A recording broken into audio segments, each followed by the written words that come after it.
우리 오늘 마태복음 24장의 말씀을 함께 읽었는데요. 이 마태복음 24장, 또 지난주에 함께 나눴던 마가복음 13장, 누가복음 21장은 병행 구절이에요. 다 같은 예수님께서 종말의 때, 마지막 때 있을 일들을 기록해 놓으신 글들입니다. 다 같은 내용이 세 가지 복음서에 기록되어 있는데, 지난 시간에는 이 마가복음 중간부터 봤지 않습니까? 그런데 오늘 마가복음 1절부터 봐야 되는데 마태복음과 똑같은 내용인데 이 마태복음을 제가 오늘 읽었어요. 그래서 이 말씀의 내용들을 가지고 우리 같이 한번 이 징조들이라는 제목으로 하나님의 말씀을 나누고자 합니다. 이 마태복음이나 마가복음을 시작할 때 보면 제자들과 예수님께서 이제 예루살렘에서 나오셔서 감람산에 앉아 있는데 이 석양이 지는 예루살렘 성전이 너무도 아름다운 거예요.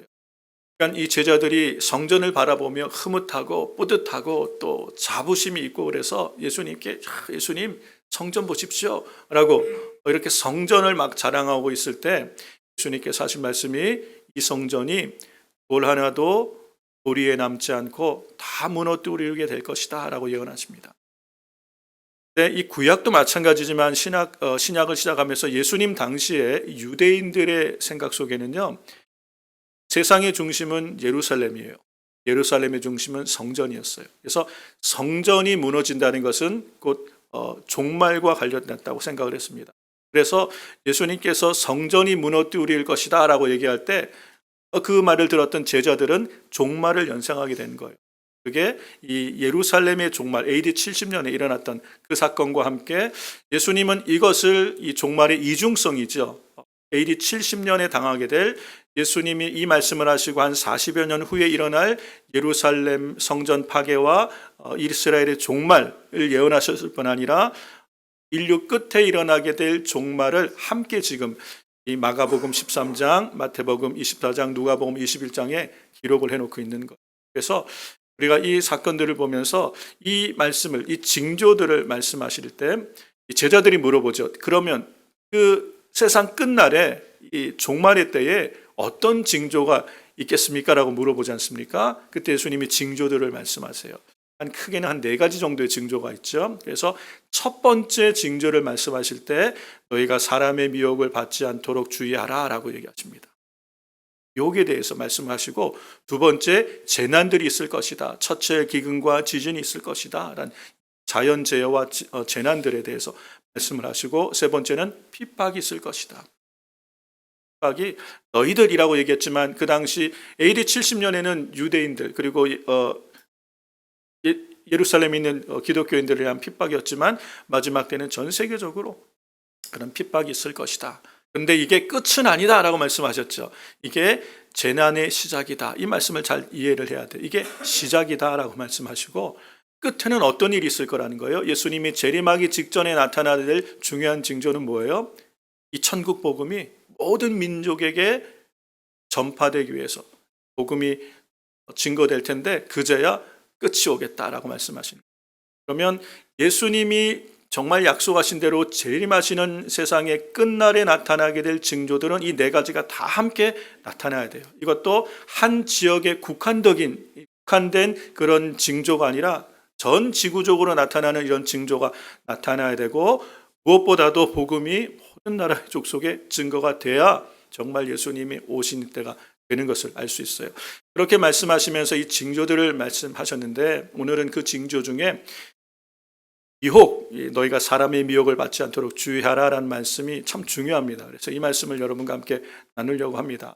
그런데 우리가 이 종말에 관한 이야기를 하면서 성경에서 말하는 종말이라는 단어의 의미, 에스카톨로지라고 말씀드렸죠. 에스카토스라는 종말이라는 이 의미와 그리고 the end time, 마지막 때, 그리고 세상 끝날 이 모든 게 같은 의미인데 이게 무슨 의미냐면 성경에서 말하는 종말이라는 것은요. 예수님이 이 땅에 오신 2000년 전에 이 땅에 오신 예수님의 초림부터 해서 예수님이 이 땅에 다시 오시는 재림까지의 시간을 다 종말이라고 얘기하는 거예요. 구약부터 시작되어진 그 모든 성경의 역사, 인류의 역사에서 예수님은 세상 끝에 나타나셨다고 성경은 얘기해요. 세상 끝에 모든 인류를 구원하시려는 대속적 죽음을 위하여 세상 끝에 오셨다라고 말씀하신 예수님이 오신 때가 종말의 시작이고 예수님이 재림하실 때 이 종말이 완성되어지는데 이 모든 기간을 종말이라고 얘기합니다. 세상 끝이라고 얘기해요. 그래서 2000년이라는 지금 이 역사, 인류의 역사 가운데 이 되어지는 이런 징조들이 계속 있어 왔어요. 그렇죠. 계속 이런 징조들이 있어 왔는데 그러면 우리가 사는 시대를 왜 종말의 끝이라고 얘기하는지 거기에 대한 이유들을 우리가 좀 앞으로도 이제 같이 생각해 볼 텐데 이런 종말이란 것 안에서 우리는 역사적 순간에 일어났던 사건들의 종말과 예수님의 재림 전에 있을 인류 전체에게 임하는 이 세상 끝날 이 종말 사이에서 우리는 어떤 시점을 살아가고 있고 어떻게 신앙생활을 해야 되는지를 사실은 우리 주님이 이 세 복음서에 같은 내용의 말씀이지만 다 기록해 놓고 계세요. 그래서 우리가 이 말씀들을 통해서 좀 우리가 어떤 신앙생활을 해야 되며 우리는 지금 주님의 하나님의 이 시간 테이블 속에 어느 시점에 와 있는지를 한번 생각해 보며 살아가는 그런 시간이 되었으면 좋겠습니다. 오늘 우리가 읽은 말씀에 보면 이 성경의 말씀들이 단지 AD 70년에 일어났던 그 예루살렘 성전 파괴와 이스라엘의 멸망과 관련된 문제가 아니라 온 지구상에 나타날 문제인 것을 이 종말, 우주적 종말에 관한 이야기인 것을 누가복음 21장에는 구체적으로 예수님이 이걸 말씀하신 것이 있어요. 35절부터 36절 말씀을 보면 이날은 온 지구상에 거하는 모든 사람에게 임하리라 라고 말씀했어요. 이날은 온 지구상에 거하는 모든 사람에게 임하는 이 종말의 때가 있을 것을 말씀을 합니다. 이 징조와 이런 현상들이 그날을 위하여 있을 것을 말씀하시고 그 다음에 어떻게 그러면 성도는 신앙생활을 대비할 것을 36절에 말씀하시죠. 그런데 이렇게 마지막 때에 나타나는 종말들, 곧 우리가 경험하게 되는 종말에 나타나는 미혹이 있잖아요. 이 미혹의 주체가 있어요. 우리 주님은 두 대상을 이 미혹의 주체로 말씀하셨는데 거짓 그리스도들, 거짓 선지자들. 그러니까 거짓 그리스도를 적 그리스도라고도 얘기하죠. 이런 자칭 그리스도다, 자칭 예수다라고 하는 이 거짓 그리스도들이 많이 나타날 것이고 또 거짓 선지자들이 많이 나타나서 너희를 많이 미혹하게 될 것이다 얘기합니다. 거짓 그리스도들 복수라는 것을 여러분 유념해서 보시고 거짓 선지자들 역시 복수고 큰 표적과 기사를 보일 거래요. 미혹하게 하는 일이 여러분 미혹된다는 것은 뭔가 우리의 마음을 이렇게 빼앗을 만한 그런 어떤 매력적인 게 있을 때 미혹이 되는 거 아니에요? 그냥 아무렇지 않은데 미혹되는 것이 아니에요. 이 거짓 그리스도들과 거짓 선지자들이 큰 표적과 기사를 나타낸대요. 뭔가 놀라운 업적이나 일들을 이룬다는 것이겠죠. 그래서 사람들의 마음이 거기에 이렇게 빠지게 되는 거예요. 그래서 그 목적이 뭐냐는 거예요. 거짓 그리스도들과 거짓 선지자들로 말미암아 미혹하는 목적이 택하신 자들도 할 수만 있으면 택하신 자들도 미혹하게 하려는 거예요. 실족하게 하려고 이런 일들이 나타나게 된다는 것이에요. 그러면 우리는 2000년 기독교 역사 가운데 많은 거짓 그리스도 적 그리스도들 많은 거짓 선지자들이 일어났어요. 실제로 일어났고 그런데 우리가 주목해야 될 것은 인류 역사에 나타난 이 미혹의 주체인 이 두 부류 거짓 그리스도들 거짓 선지자들 이게 요한계시록에 가고 인류 엔드타임에 끝에 가면 단수로 나옵니다. 적 그리스도 그리고 거짓 선지자 이것은 이제 좀 이따 설명하겠지만 어쨌든 우리가 살아가는 인류 역사에 지금 2000년 기독교 역사에 나타나는 이 거짓 그리스도는 어떤 모습으로 나타나고 거짓 선지자는 어떤 모습으로 나타나나. 근데 우리가 지금 주목해야 되는 것은 세계 1차, 2차 대전이 굉장히 중요한 의미가 있습니다. 역사적으로 세계 1차, 2차 대전 후에 무화과 나무의 비유를 우리 주님이 같은 이 마태복음 24장과 마가복음에 계속 말씀하셨던 무화과 나무 비유를 배우라라고 말씀하시면서 이스라엘의 독립을 얘기하세요. 예언을 하시죠. 그러니까 2000년 기독교 역사에 사라졌던 이 이스라엘의 독립이 1차 대전과 2차 대전 후에 AD 48년에 AD 1948년에 이스라엘이 독립을 하게 됩니다. 이게 1차 대전과 2차 대전의 영향 속에서 이 시오니즘, 이 이 영향이 받으면서 이스라엘이 독립할 수 있는 그런 분위기로 이렇게 가게 되는 중요한 이 전쟁이 1차, 2차 대전이에요. 그런데 이 1차 대전과 2차 대전에 나타나는 특징이 뭐냐면 적그리스도가 어떤 형식으로 마지막 때 나타날지를 그대로 모형으로 보여준 게 이 세계 대전 가운데 있는 수 있어요. 여러분에게 먼저 적그리스도에 관한 일들을 설명을 드리면 이게 적그리스도, 거짓 그리스도라 그러면 자칭 예수라고 해서 종교적인 모습으로 나타난 경우도 많이 있습니다. 그런데 마지막 예수님이 재림 때에 나타나실 이 적그리스도와 관련돼서 보면 실제로 이 거짓 그리스도, 적그리스도의 모습은 정치 지도자의 모습으로 나타나게 돼 있어요. 그게 실제로 인류 역사에도 1차 대전과 2차 대전을 통하여 그 모형으로 보여주신 거예요. 그리고 마찬가지로 엔드타임에 예수님 재림하기 전에 그렇게 되어질 일들을 성경에 기록을 해놓고 있는데 1차 대전, 2차 대전 보면 특별히 이 1차 대전 후에 독일이 패망하죠. 전쟁에서 패망하면서 큰 이제 전범 국가가 돼서 배상해야 될 책임이 이제 있게 돼요. 그래서 독일이 아주 많이 힘들고 가난한 나라가 돼버린 거예요. 전쟁을 일으킬 만큼 강했던 나라가 아주 가난한 빚더미에 안고 이 독일 국민들은 많은 상처와 이 분노한 슬픔 가운데 어쩔 줄 모르는 희망이 없는 그런 시대가 1차 대전 후의 독일의 모습이었어요. 그 시대에 나타났던 인물이 누구냐면 히틀러라는 인물이 나타나게 돼요. 그 당시 히틀러가 나타났을 때 그런 분위기 속에 있던 이 독일 백성들은요 열광하게 됩니다. 마치 이스라엘의 독립을 꿈꾸던 이 갈릴리에 있던 사람들이 예수님께서 오병이어의 기적을 행하는 걸 보고 예수님을 왕 삼으려고 그랬죠. 그들의 왕을 삼으려고 열광했던 것처럼 히틀러는 그 당시 1차 대전에 패망했던 나라였던 가난과 이 전쟁의 상처와 아픔과 분노에 휩싸였던 이 독일 민족에게 메시아 같은 역할을 한 거예요. 소망을 주고 야 히틀러 온 이 독일이 히틀러에게 열광하고 심지어 독일 정교회가 히틀러를 지지하기 시작하고 특별히 이 독일이 유럽에 있죠. 이 바티칸 교황의 지지를 받으면서 히틀러가 아주 강력하게 일어나고 2차 대전을 일으킬 수 있는 이 힘을 얻게 되는 거예요. 그러면서 이 히틀러는 이 캐톨릭 출신입니다. 캐톨릭 출신이었고 이 히틀러가 그런 온 지금 독일 백성들의 지지를 받으면서 열광 속에 이 정말 이 나라의 하일 히틀러라 그러잖아요. 하일 히틀러. 이게 그냥 히틀러 하이 이게 아니라 하일이라는 게 만세라는 거예요. 히틀러가 신격화돼요. 여러분 이 적그리스도라는 거의 모형이 황제였잖아요. 이 황제의 모습 가운데 나타났던 적그리스도의 모습은 인간을 신격화하는 거예요. 하나님의 아들이 황제에게 붙여지는 칭호였어요.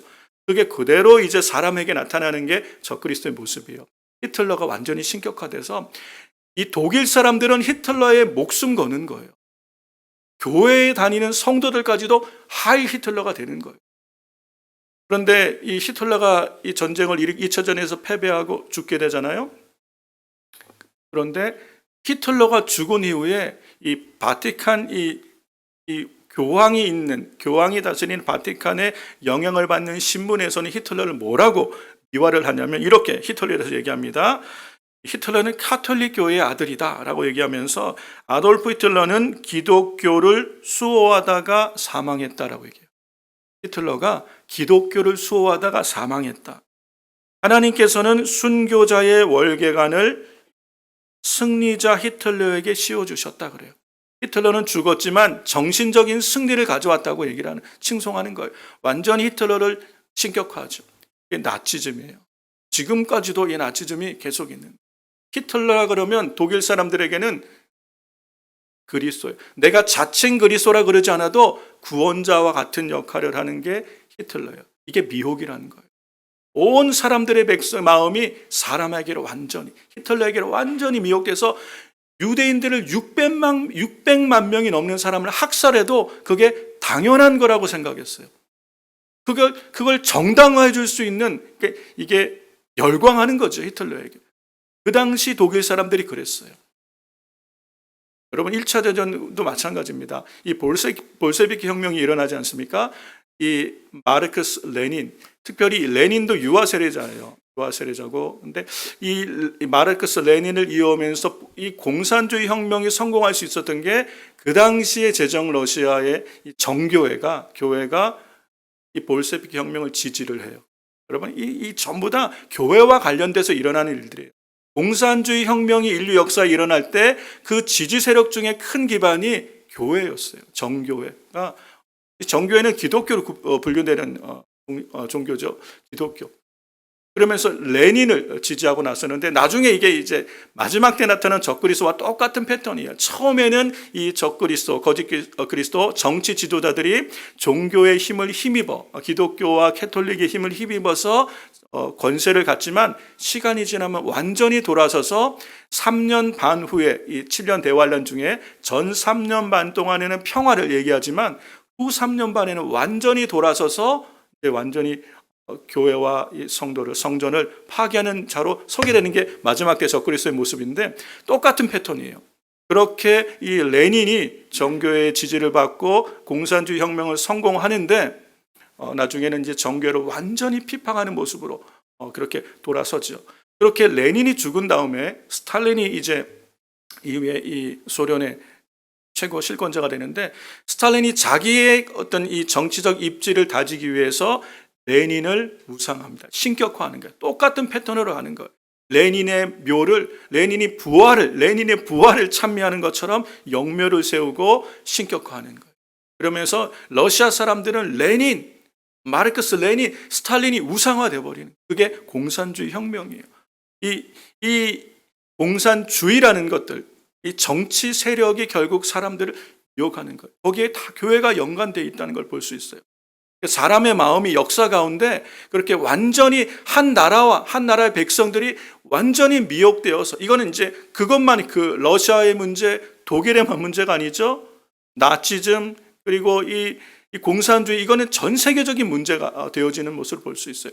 그와 마찬가지로 이렇게 인류의 역사의 한 시점에 나타나는 거짓 그리스도, 적 그리스도의 모습이 예수님이 재림하시는 이 세상 끝날에는 어떤 모습으로 나타나 이게 적 그리스도라고 성경은 얘기합니다. 그거는 요한계시록에서는 짐승이라는 표현을 써요. 짐승이라는 이 용으로 대변되는 사단의 앞잡이 역할을 하는 짐승으로 나타나는데 다니엘서와 다른 성경들을 우리가 참조해서 보면 그 짐승이 하는 역할이 뭐냐면 어디서 나타나냐? 이게 옛 로마가 있었던 지역에서 나타나는 거예요. 거기에서 일어나는 여러 왕들 중에 아주 강력한 권세를 용으로부터 강력한 권세를 받은 정치 지도자가 나타나는 거예요. 그게 그래서 우리가 유럽을 주목하는 이유가 거기는 유럽 연합이 EU가 있죠. 유럽 연합을 우리가 주목하는 이유가 거기서 이제 마지막 때 적 그리스도라고 말하는 이 요한계시록이 짐승이라고 말하는 세계적인 영향력을 가진 정치 지도자가 일어날 것을. 근데 그것을 돕는 거짓 선지자, 이게 참 공교롭게 이게 참 조심스러운 얘기인데 어쨌든 바티칸이 로마에 있는 거예요. 그 유럽 안에 있는 거예요. 그렇게 되어짐으로 말미암아 결국은 이게 미혹해 되는 역사가 나타나서 이들이 세계 평화를 위하여 종교들의 연합을 갖추는 그런 일들을 하게 될 거예요. 그래서 예루살렘 이스라엘과 평화 조약을 맺는 일이 앞으로 일어날 것이에요.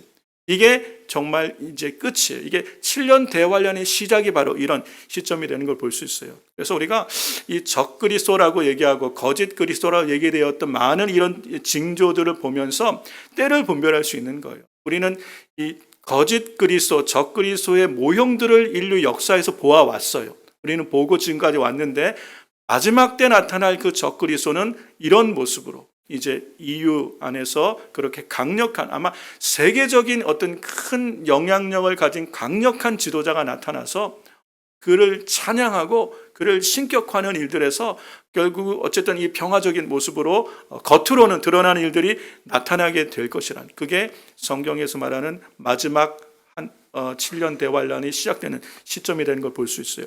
여러분 그런데 이건 이제 우리 가운데 일어나게 되고 우리 때에 우리가 목격할 수도 있는 일이 될 수도 있겠죠.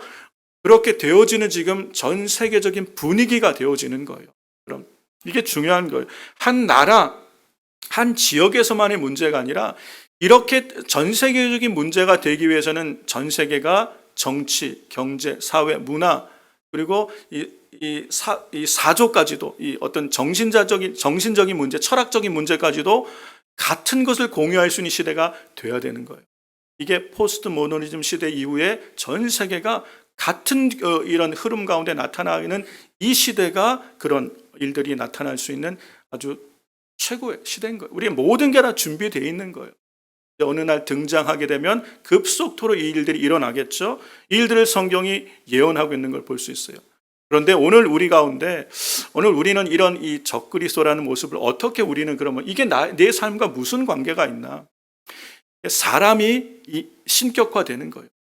예수님 당시에는 황제에게 그런 칭호를 붙였는 것이 국가마다 그들에게 유익을 줄 수 있는 지도자들에게 그렇게 신격화했던 것처럼 오늘날 우리 신앙생활하는 성도님들이 다 이게 교회와 이게 다 연관들이 있어요.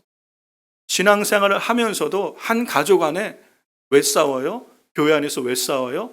지지하는 정치 세력이 틀리다고 싸우는 거예요. 여러분, 성도와 교회는 누구를 따라야 되는 거예요? 예수님을 따르는 사람들. 그렇죠? 주님의 말씀이 우리 인생의 기준이에요. 하나님의 말씀 앞에 두려워 떠는 자, 우리 아까도 찬양했죠.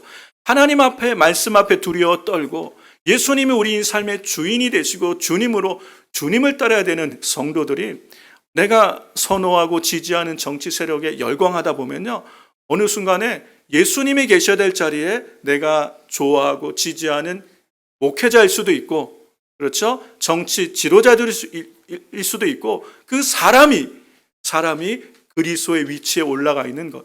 이게 내 삶에는 내가 적그리스도에 미혹되어질 수 있는 일이 오늘 우리 삶에도 경험될 수 있는. 애국, 저도 굉장히 애국자예요. 애국이라는 말, 아니면 인권, 아니면 사회적 약자를 돌보는 것 얼마나 중요해요. 기독교가 너무너무 강조하고 있는 것이에요. 그렇죠. 그런데 이것 때문에 다툼이 일어나고 그것을 나와 같지 않다고, 나와 같은 말을 하지 않고 나와 같은 깃발을 들지 않는다고 분노하고 다투고 싸우는 것은 하나님 나라 방법이 아닌데 왜 그렇게 싸우는 거예요? 독이 되는. 얼마든지 우리는 신앙생활을 하면서도 가정 안에서 부모와 자녀가 지지하는 정치가가 다르다는 이유로 싸우고 가정이 깨어지고 얼마든지 지금 그런 것을 볼 수 있고 교회 안에서 또 그런 일들을 볼 수 있는 거예요. 그래서 깨달아야 된다는 거예요. 우리가 너희가 마지막 때 사람의 미혹을 받지 않도록 주의하라. 우리가 누군가를 지지하고 서포터하고 그리고 격려해주고 충분히 그럴 수 있죠. 그러나 그가 하나님 자리에 서지 않도록, 그가 그리스도의 자리에 서지 않도록 이건 우리가 분별하는 지혜가 있게 되시기를 주의 이름으로 축원합니다.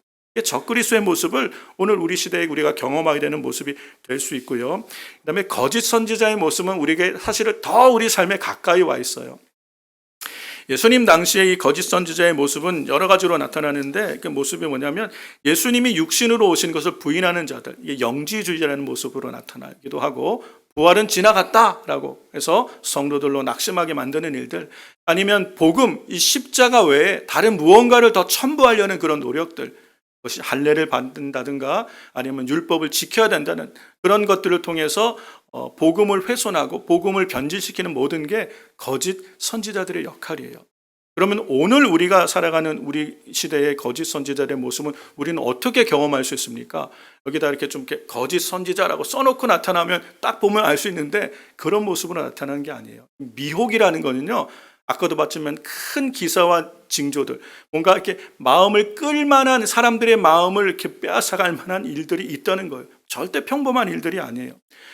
우리가 미혹되어지는, 오늘 이 시대를 살아가며 많은 성도님들이 미혹이라는 것 앞에 넘어지게 되는 이유, 예수님께서 마지막 때 이 미혹의 역사가 많을 것이라고 얘기하셨죠. 많은 사람들이 미혹돼서 신앙생활에서 주저앉는 일들이 많이 있을 것을 경고를 하신 거예요. 왜 그런 일이 일어날까? 여러분, 우리가 삶을 살다 보면 이렇게 관계 속에 살아가잖아요. 가정이든 일터든 교회든 이렇게 사람을 마주하며 살아갈 때 인생의 문제가 어떤 사건들보다는 이 관계 속에 나타나는 어려움들이 많아요. 갈등, 분노. 여러분이 분노하고 여러분이 슬퍼하고 여러분이 이렇게 화가 나는 대부분의 이유가 왜 그래요? 관계에서 나오지 않습니까? 사람 때문에. 그 때문에. 그래서 신앙생활을 하다가 교회를 이렇게 다니다 보면 상처받을 때가 있어요, 없어요? 있어요. 그냥 무심코 한 말 한마디에 누구는 상처를 받을 수 있어요.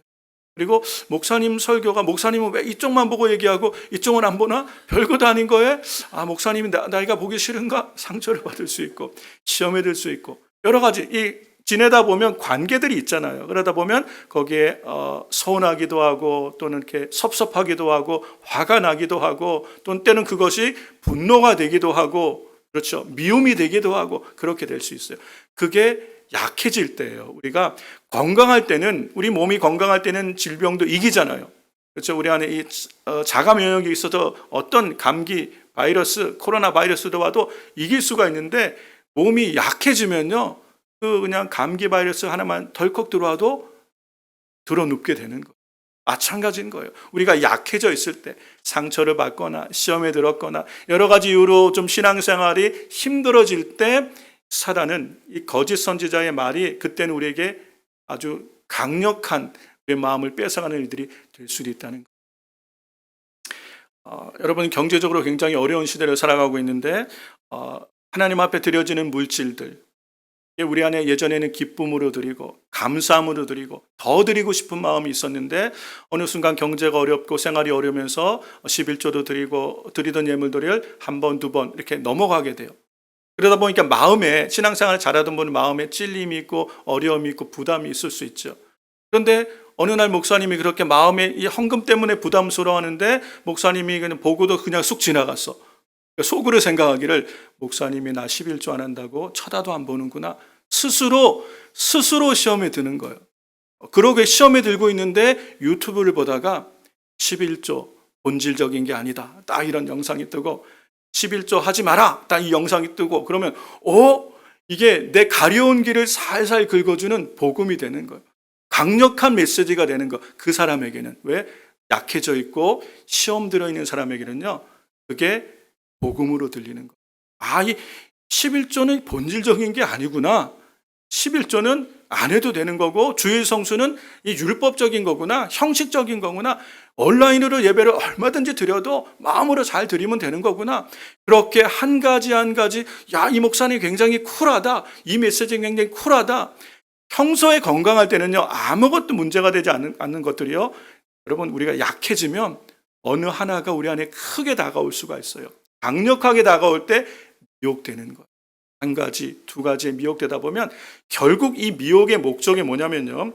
이 디모데후서 2장 18절에도 이 예수님 당시에도 바울 당시에도 이런 미혹이 있었어요. 부활이 지나갔다라고 말하면서 어떤 사람들의 믿음을 무너뜨리느니라. 이 미혹의 목적은요. 신앙을 무너뜨리는 거예요. 그래서 결국 여러분 그렇게 해서 우리가 상처받고 때로는 분노와 아픔 속에 약해져 있을 때 이런 여러 가지 일들로 미혹되게 되면 그게 크게 보이고 그렇게 그런 신앙생활을 하다 보면 우리 신앙이 든든해지고 내가 주님을 더 사랑하게 되고 더 하나님 일에 열심히 되게 되면 문제가 없는데 다 어떻게 돼요? 결과가 예수님에게서부터 멀어지고 교회에서 멀어지고 하던 봉사도 그만하고 우리 마음에 원망과 불평과 부정적인 것만 가득 차게 돼서 결국은 사람의 신앙을 믿음이 떨어지게 만들고 주저앉게 만드는 게 열매예요. 그래서 그걸 미혹이라고 얘기하는 것이에요. 그런 일들 때문에 지금 신앙생활에 힘들어하는 분들이 요즘 얼마나 많은지 몰라요. 왜요? 많은 사람들이 약해져 있는 때이기 때문에 그래요. 많은 사람들이 부정적인 영향 안에 있어서 많이 약해져 있을 때에 그런 일들이 미혹의 역사가 많이 나타나는 거예요. 쉽게 우리 마음이 빼앗기게 되는 거예요. 그래서 보고 듣는 게 너무너무 중요한 거예요.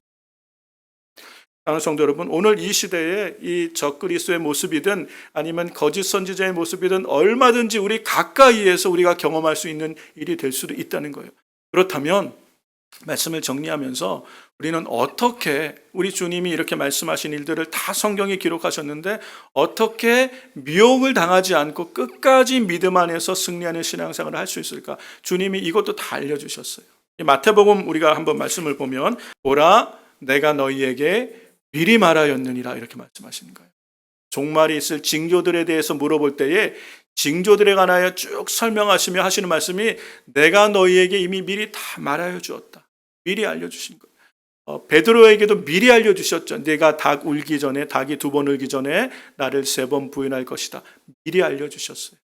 그런데 베드로는 이 말씀을 그 당시는 주목하지 않았어요. 그러니까 닭이 정말 2번 울기 전에 3번이나 예수님을 부인하는데, 3번째는 제 마음도 아플 정도로 베드로가 뭐라고까지 예수님 부인하냐면 예수님을 저주하고 예수님을 맹세하며 예수님을 부인해요.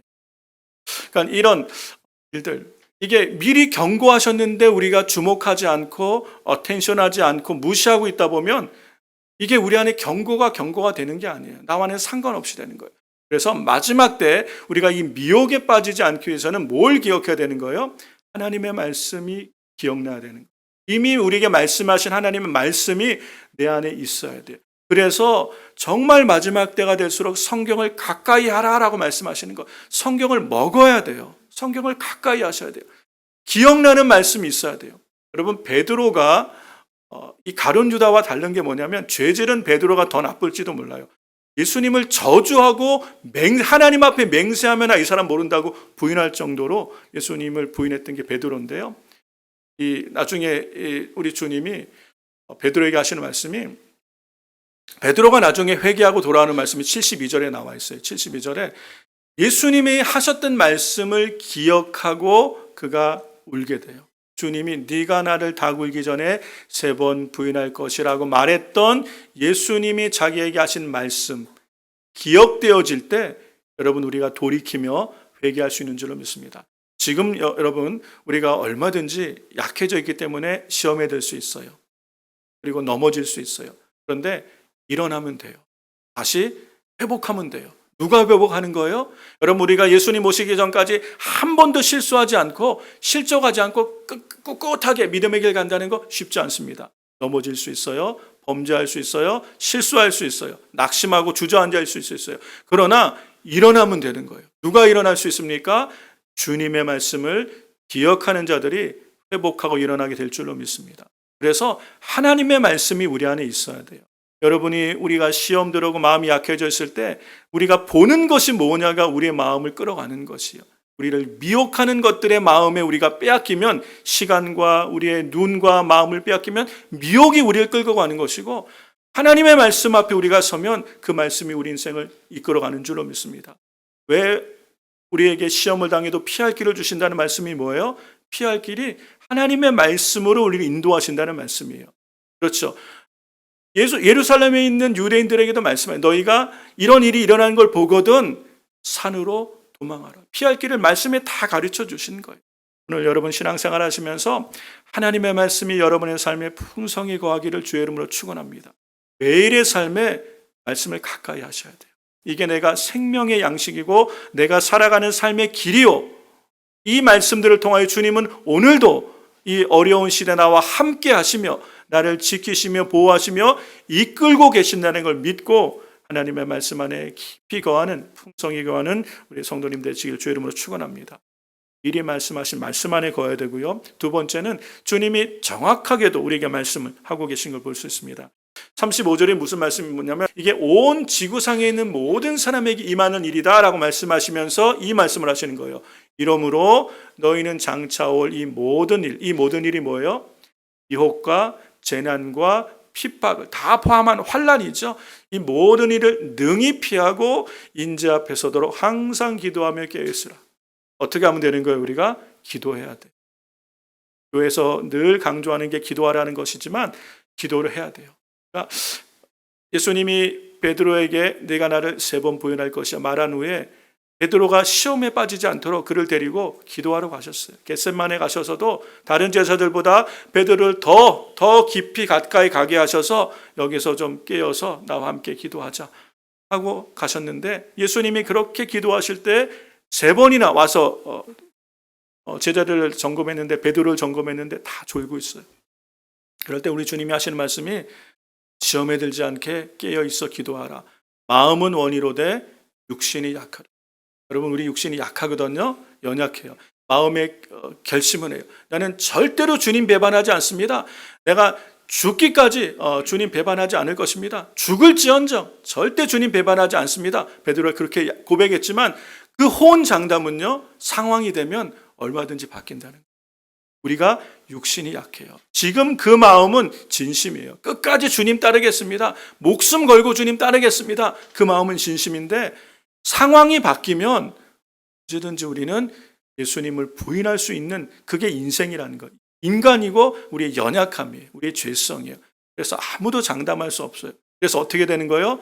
기도해야 되는 거예요. 하나님의 은혜가 내 삶에 있도록.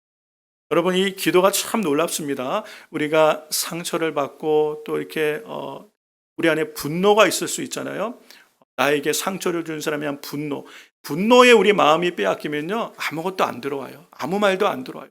예수님도 안 보여요. 설교도 안 들어와요.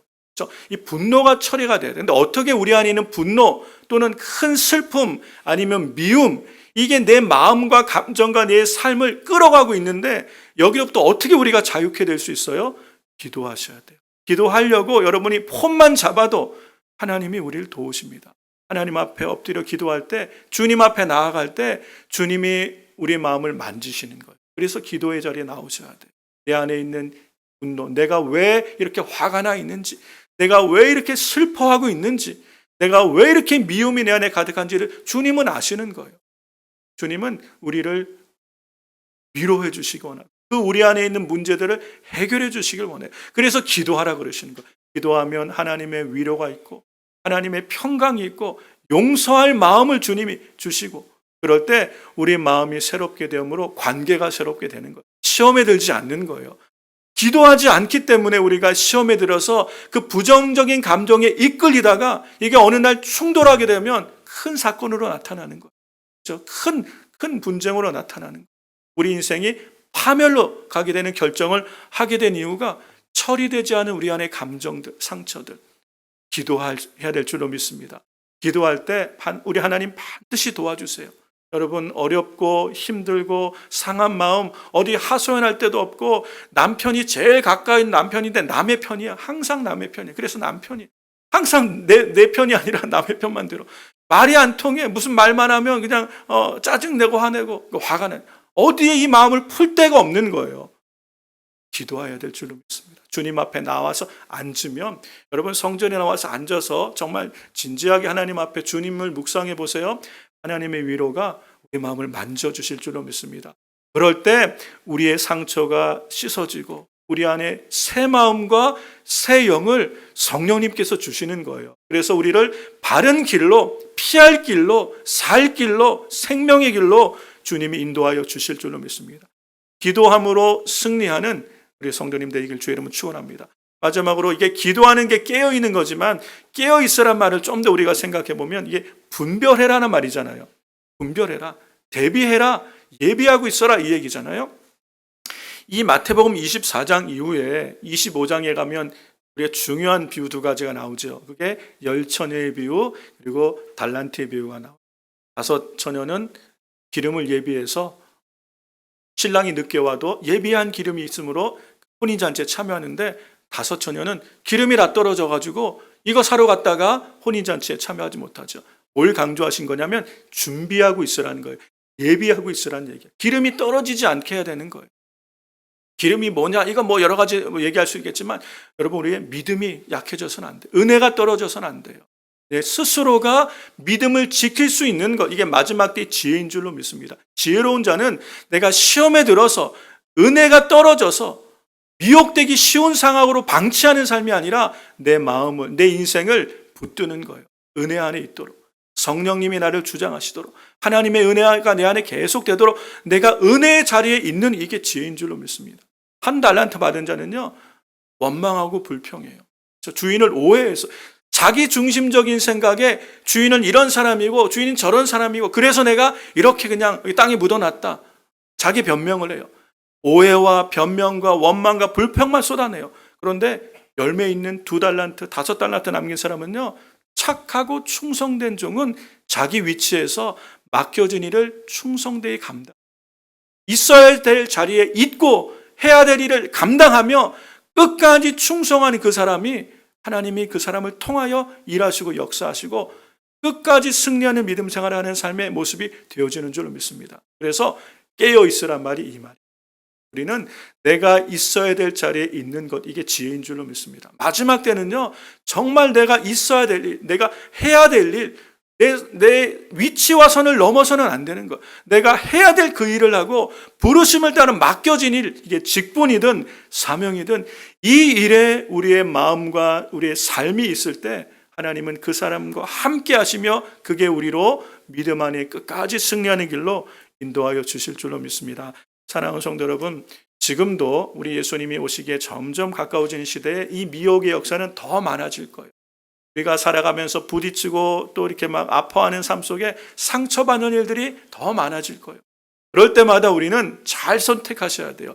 하나님의 말씀 앞에 여러분을 비추어 보시고 기도의 자리에서 내 마음을 하나님께 비추어 드리며 주님이 내게 나를 충성되이 여기셔서 내게 맡겨주신 직분과 사명의 자리를 든든히 붙들고 하나님을 예배하는 자리에 설 때 그것이 우리를 끝까지 믿음 안에서 승리하며 믿음의 선한 싸움에서 이기는 자의 삶으로 인도하여 주실 줄로 믿습니다. 이 놀라운 은혜가 우리 순종한 교회 성도들의 삶에 함께 하시기를 주의 이름으로 축원합니다.